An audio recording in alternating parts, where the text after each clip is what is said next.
sejahtera bagi kalian semuanya. Selamat pagi. Semoga Tuhan selalu memberkati kalian dimanapun kalian berada di rumah kalian masing-masing, sehingga pada saat pagi hari ini kalian bisa mengikuti MPLS, materi budaya kerja industri.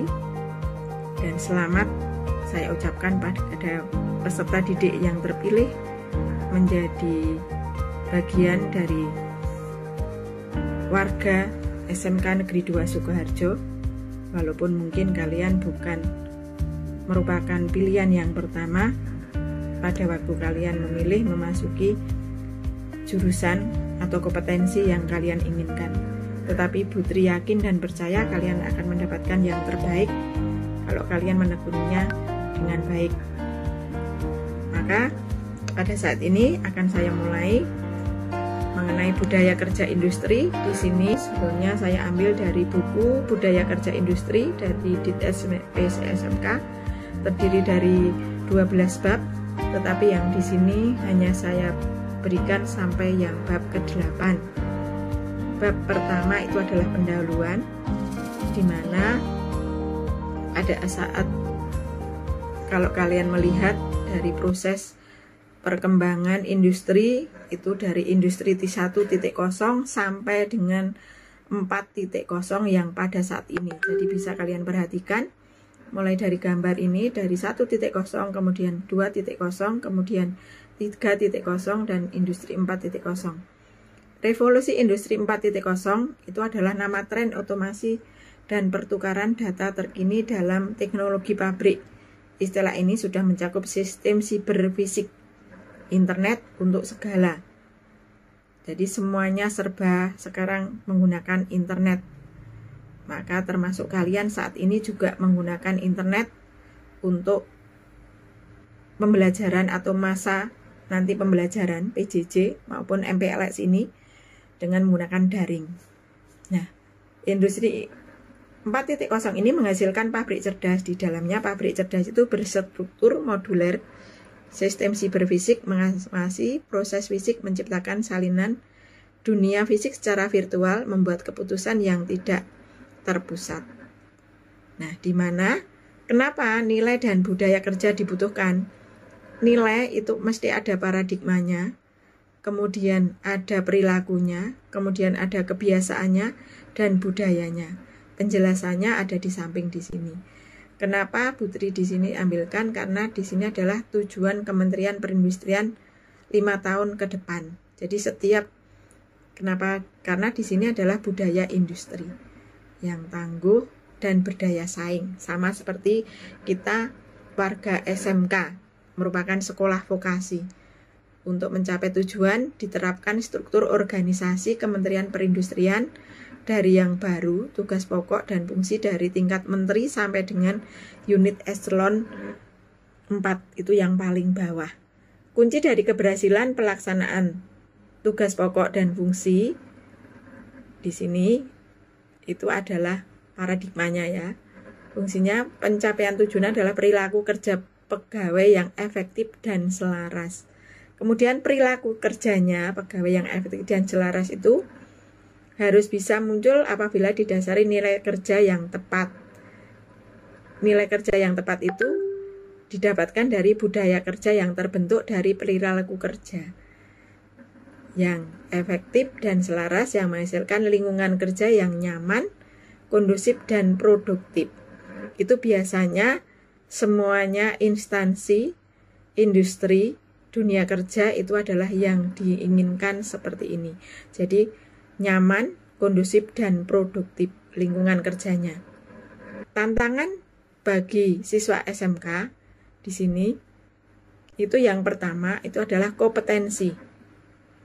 Kompetensi karena harus dimiliki setiap peserta didik yang sesuai dengan bidang yang diminati.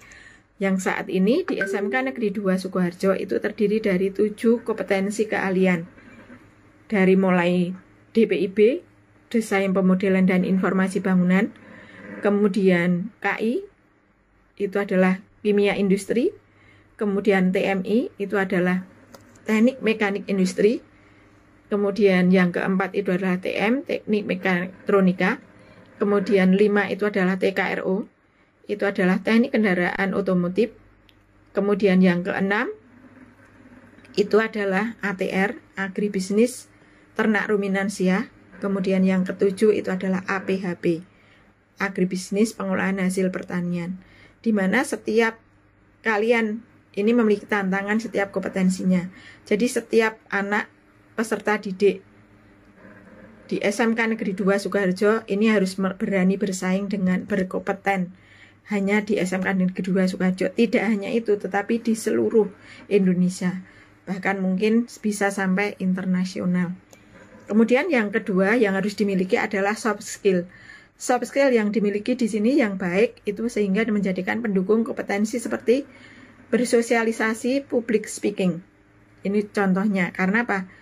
Kalau kita tidak bisa ngomong di depan umum, biasanya seseorang itu, apalagi seorang marketing, itu tidak akan bisa diterima. Kemudian yang ketiga adalah mampu bersaing dengan teknologi. Maksudnya di sini kalian itu juga harus pandai mengoperasikan komputer, sistem otomasi, penggunaan pemrograman robot pintar yang dibutuhkan sampai pada dunia industri. Yang pada saat ini, kemudian yang keempat itu yang tidak kalah pentingnya itu adalah K3. Ciri budaya kerja yang baik memperhatikan K3 dan selalu melengkapi pelindung diri atau APD. Jadi setiap pekerjaan itu semuanya pasti memerlukan APD.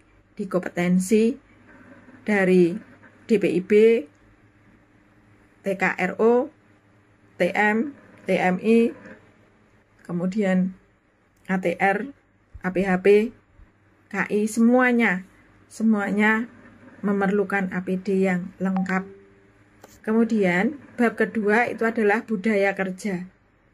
Budaya kerja industri di sini itu adalah menurut falsafahnya pandangan hidup sebagai nilai-nilai yang menjadi sifat kebiasaan, juga pendorong yang dibudayakan dalam suatu kelompok yang tercermin dalam sikap menjadi perilaku, cita-cita, pendapat, pandangan, serta tindakan yang terwujud sebagai POK. Kerja, program kerja ya di sini. Ini menurut Gering dan Triguno. Budaya kerja memiliki tujuan untuk mengubah sikap juga perilaku sumber daya manusia agar meningkatkan produktivitas kerja untuk menghadapi berbagai tantangan di masa yang akan datang. Pembentukan budaya kerja ini memerlukan proses yang panjang, dimulai dari karakter kerja individu yang baik menjadi kebiasaan, akhirnya membentuk karakter kerja yang kolektif yang disebut budaya kerja. Nah, di sini jadi kalau dilihat dari grafiknya tadi, dari karakter kerja itu kemudian menjadikan kebiasaan kerja. Kebiasaan kerja itu akan membudaya di dalam diri kita.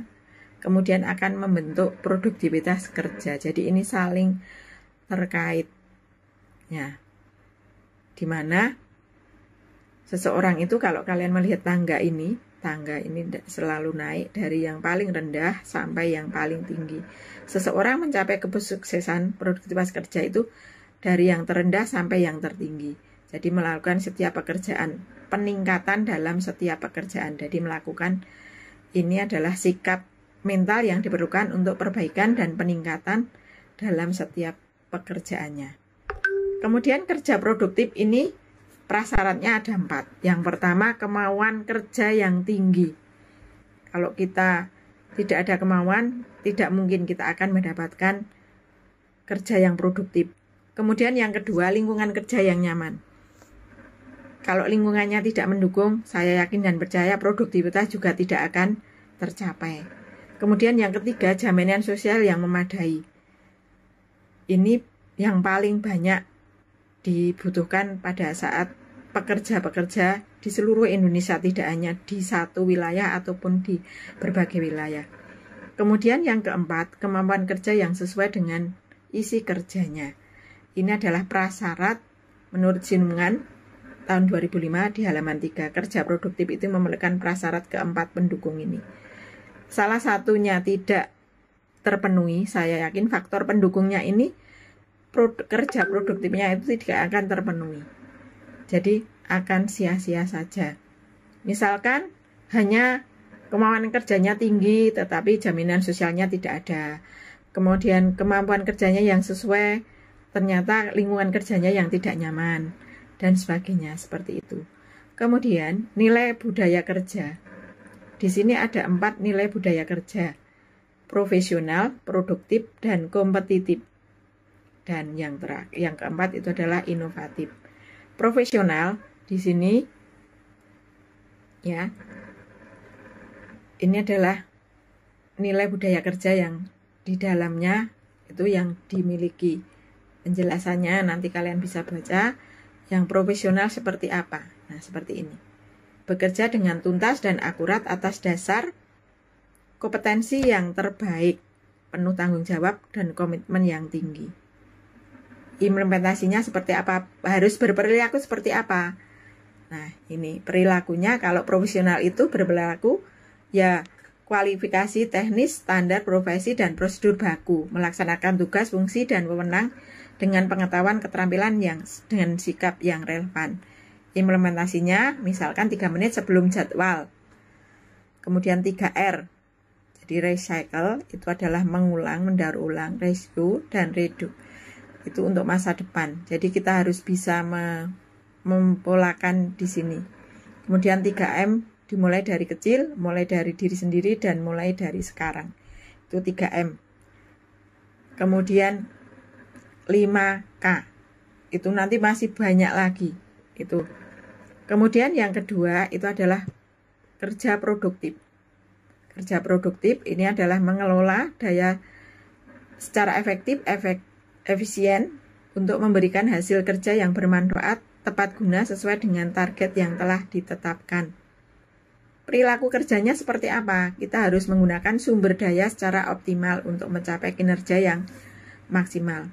Bersikapnya dan bekerja yang memberikan manfaat berhasil guna bagi pemangku kepentingan. Implementasinya seperti apa? Di sini dimaksudkan untuk kesadaran pegawai untuk menjadikan teratur, rapi, bersih, berkelanjutan sehingga produktivitas kerja tercapai. Kemudian kompetitif. Ini adalah yang terbaik memilih daya saing dan keunggulan serta berguna bagi diri sendiri, masyarakat, bangsa, dan negara. Yang mana perilaku yang utama di dalam kompetitif ini adalah berperilaku menjadi yang terbaik, mengedepankan keunggulan, keunikan, dan menghadapi persaingan. Jadi setiap individu itu memiliki keunikan masing-masing. Tidak mungkin seseorang itu biarpun kembar, tidak seseorang itu memiliki semuanya sama. Nah, seperti itu. Kemudian yang keempat, inovatif.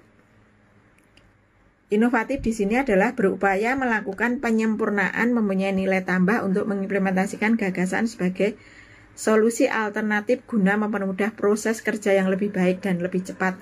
Jadi di sini tuntutannya implementasinya itu adalah ada inovasi setiap unit kerja per tahunnya 1 inovasi. Jadi kalian juga sama, kalian juga harus memiliki karya inovasi seperti apa, inovatif kalian di dalam pembelajaran. Karena kalian masih seorang pelajar, maka di kalian juga belajarnya seperti apa. Sama. Kemudian perilaku utamanya, dari perilaku utamanya di sini adalah proses dan cara kerja secara berkesinambungan, tidak terputus-putus. Seperti itu. Nah, di sini manfaat budaya kerja itu adalah untuk meningkatkan produktivitas, antara lain lulusan yang lebih kompeten, lulusan yang lebih siap memasuki dunia kerja, mampu beradaptasi secara cepat dan budaya industri, mengurangi benturan budaya kerja yang keras, sehingga mencegah atau mengurangi stres kerja. Jadi kalau komponen budaya kerja itu dari visi, kemudian nilai, praktek, tenaga kerja, narasi, dan tempat. Maka ini selalu berkesinambungan, tidak bisa berdiri sendiri. Ini adalah komponen budaya kerjanya. Nah, di sini ini contoh-contoh pada budaya kerja. Ini saya ambilkan hanya 4 masih banyak lagi ya. Ini Toyota. Ini ada yang pertama itu adalah silent. Di Toyota mempertahankan dan memperhatikan berusaha memenuhi semua tantangan dengan keberanian dan kreativitas yang ditentukan. Kemudian yang kedua Kaizen, Zhengxi Getsu, respect dan teamwork. Ini yang di grup Toyota. Kemudian di Pertamina, di grup Pertamina itu juga seperti ini. Clean, confident, commercial, competitive, custom, compatible. Kemudian di Bulog juga ada. Nah, di Bulog integritas, profesional, dinamis, totalitas. PT KAI ini adalah merupakan perusahaan BUMN juga yang berkembang. Ini tata kelolanya dari profesional. Saat ini nilai-nilai digunakan adalah integritas, profesional, keselamatan, inovasi, dan pelayanan prima. Coba misalkan kalian perhatikan di Pertamina yang paling rendah saja di SPBU. Itu kalian memperhatikan, misalkan kalian perhatikan itu ada salam, sapa, dan senyum. Kenapa harus dibudayakan seperti itu? Itu contoh yang paling mudah yang harus kalian pelajari. Kenapa setiap ada seseorang yang datang untuk mengisi bensin atau Pertamax ataupun apa untuk bahan bakar kendaraan maupun mobil, mesti seseorang yang menjadi pelayan di sana itu adalah menyapa, kemudian dia tersenyum, kemudian dia memberikan juga salam. Jadi 3S. Nah, yang ketiga, bab 3 adalah budaya kerja di industri dengan selamat dan sehat. Seperti tadi kan, yang pada bagian keempat itu adalah tantangan anak SMK, itu adalah juga K3. Nah, di sini adalah rendahnya keselamatan kerja di Indonesia. Ini kalau kalian perhatikan, angka kecelakaan kerja dari tahun ke tahun itu adalah semakin meningkat. Pada tahun 2015 itu menurun ke 2016. Tetapi pada waktu 2017 ke 18 ini sudah naik lagi. Jadi kesadaran seseorang untuk keselamatan kerja itu selalu mengabaikan. Jadi padahal keselamatan kerja ini yang paling penting. Tingginya angka kecelakaan dari tahun ke tahun menandakan masih rendahnya kesadaran perusahaan dan pekerja terhadap keselamatan kerja. Ini bisa dilihat, ini contoh, ini kumulatif daripada data yang ada pada saat itu. Keselamatan dan kesehatan kerja atau K3 itu adalah kondisi pekerjaan yang sehat dan aman, baik itu pekerjanya, perusahaan maupun bagi masyarakat lingkungan sekitar pabrik atau tempat kerja tersebut. Ketentuan yang mengatur tentang K3 itu adalah Undang-Undang Nomor 70, Nomor 1 Tahun 70, itu tentang keselamatan kerja. Kemudian Undang-Undang Nomor 23 Tahun 1992 tentang kesehatan. Kemudian Undang-Undang Nomor 13 Tahun 2003 tentang ketenagakerjaan. Jadi ini saling terkait. Yang mengatur K3 itu tidak hanya satu instansi saja. Nah, di sini ini Undang-Undang Nomor 1 Tahun 70 atau 1970. Keselamatan kerja isinya adalah melindungi, menjamin keselamatan setiap tenaga kerja dan orang lain di tempat kerja. Kemudian yang kedua adalah menjamin setiap sumber produksi dapat digunakan secara aman dan efisien. Kemudian meningkatkan kesejahteraan dan produktivitas nasional. Nah, di sini adalah Undang-Undang Nomor 13 Tahun 2000 tentang ketenagakerjaan, bahwa setiap pekerja buruh mempunyai hak memperoleh perlindungan atas keselamatan, kesehatan kerja, moral, dan kesusilaan, dan perlakuan sesuai dengan harkat dan martabat manusia sesuai dengan nilai-nilai agama yang dianutnya. Nah, ini ayat 2-nya adalah melindungi keselamatan pekerja buruh. Maka kenapa setiap pekerja itu pasti ada perlindungan terhadap keselamatan kesehatan kerjanya. Ini pasal 87-nya, perusahaan wajib menerapkan sistem manajemen keselamatan kerja yang terintegrasi dengan sistem manajemen perusahaannya. Nah, kemudian ini Undang-Undang Kesehatan tentang Kesehatan, ini ya, Undang-Undang nomor 23 tahun 1992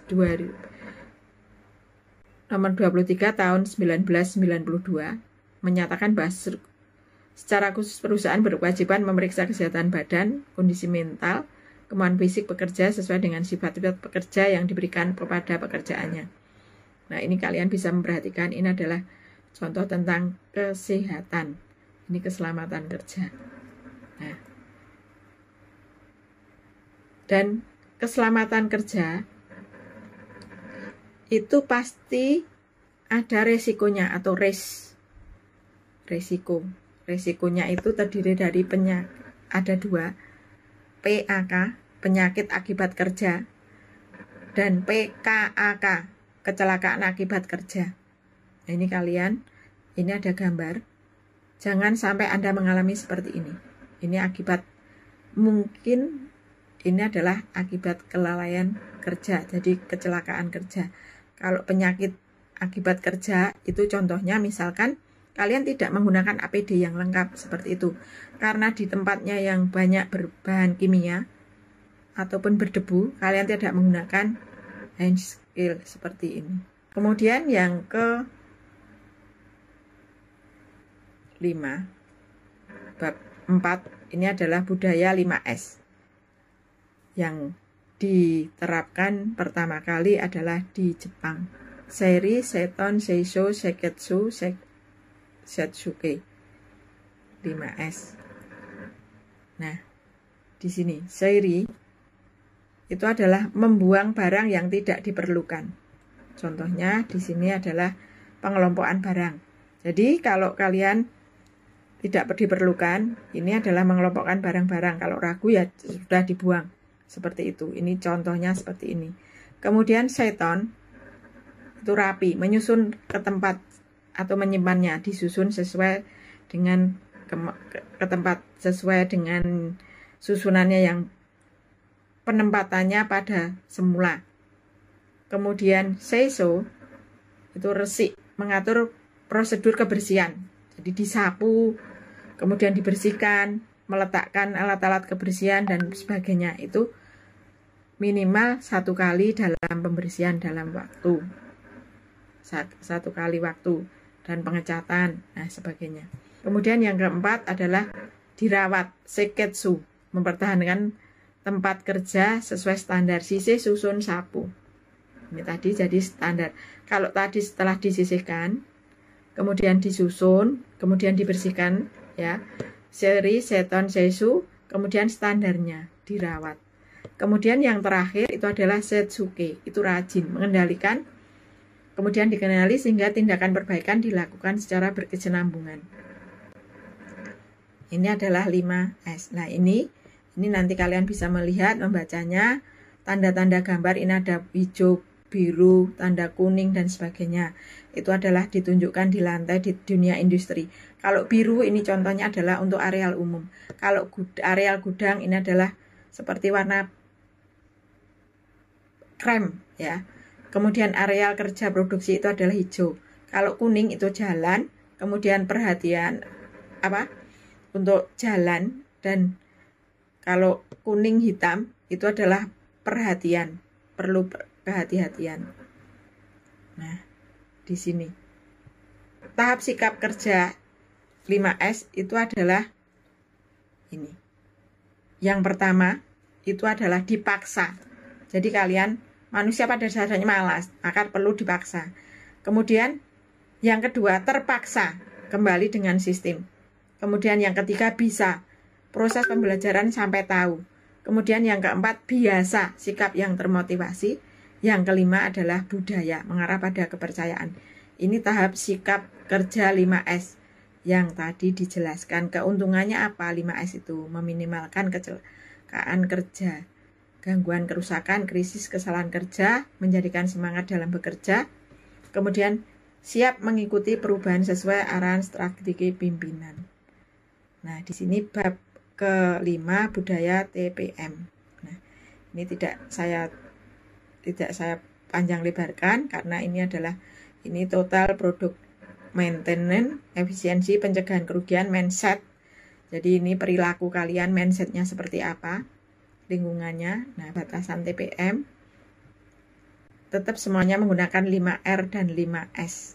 Menerapkan ergonomi. Ergonomi itu adalah tempat kalian pada posisi bekerja. Apakah benar faktor utama kecelakaan itu terjadi pada manusia? Nah, ini karena apa? Kadang-kadang tidak sesuai. Ini adalah ukuran. Gambar-gambar seperti ini adalah ukurannya. Ini kalau pada kerja bangku menggunakan alat, ini menggunakan alat APD-nya yang lengkap dan sebagainya. Ini juga menggunakan penutup telinga, kemudian penutup kepala, kemudian menggunakan sarung tangan dan sebagainya. Nah, yang ketujuh, harapan penerapan budaya kerja industri di pendidikan vokasi itu adalah supaya kalian power school, power kultur, role, power kultur kekuasaan, kemudian perannya, kemudian pendukungnya dan orangnya. Jadi kalian bisa mendapatkan seperti itu. Strategi implementasinya yang bab ke-8. Nah, di sini segitiga emas komunikasi. Kesuksesan itu adalah tidak berdiri sendiri. Ya, siswa anak itu adalah di paling tinggi seperti segitiga ini. Segitiga emas. Jadi sekolah dan orang tua tidak bisa orang sekolahnya baik tetapi anaknya malas, sama saja nanti sekitarnya tidak akan menjadi seperti ini. Kemudian orang tuanya juga tidak peduli dan sebagainya. Nah, sikapnya harus jujur, tanggung jawab, disiplin, kerjasama, peduli. Kemudian ini adalah model kerjasama antara SMK dan dunia industri berlandaskan kebutuhan siswa. Kalau nanti kalian PKL di kelas 2 maupun di kelas 11 ataupun kelas 13 yang TM, karena ada yang 4 tahun. Ini menurut ada 4 tahap, berlandaskan kebutuhan program, berlandaskan kebutuhan penelitian, berlandaskan kebutuhan relasi. Jadi tidak bisa hanya sendiri-sendiri. Opsi kompetensi kelulusan. Jadi kalian nanti setelah lulus itu bisa bekerja. Opsi yang pertama. Kemudian opsi yang kedua bisa melanjutkan. Bisa melanjutkan sesuai dengan kompetensi yang kalian miliki sekarang. Ataupun nanti beralih profesi. Contohnya di DPIB itu tidak hanya semuanya anak yang jurusannya DPIB, kemudian setelah lulus itu kuliahnya di arsitektur atau teknik sipil atau desain interior. Ada yang beralih haluan itu menjadi guru, itu masih linearisasi. Kalau ambilnya juga pendidikan teknik bangunan. Tetapi kalau ambilnya sudah PGSD, kemudian sudah mengambilnya perawat, kemudian fakultas hukum, itu sudah beralih fungsi. Ada juga anak TKR yang kemarin karena dia bekerja di suatu instansi di peternakan, akhirnya dia kuliah juga di peternakan. Bahkan sekarang dia sudah memiliki ternak sendiri di rumahnya. Nah, itu adalah opsi melanjutkan. Jadi sesuai dengan kemauan dan kemampuan kalian masing-masing. Sekolah hanya memfasilitasi kalian sesuai dengan kemampuan kalian.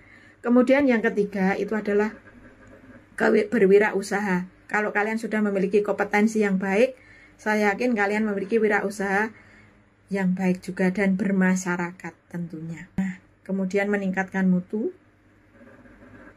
mengaplikasikan teknologi, bekerja secara produktif, mengurangi angka pengangguran, menjadikan persaingan global. Nah, ini teorinya seperti ini. Kalian bisa nanti melihatnya. Terima kasih dan salam sehat, tetap semangat selalu, Tuhan memberkati. Di sini ada link nanti yang bisa kalian kerjakan setelah selesai pembelajaran daring MPLS pada saat ini. Linknya itu nanti bisa kalian buka. Dan terima kasih sekali lagi Putri ucapkan. Salam sehat, semua tetap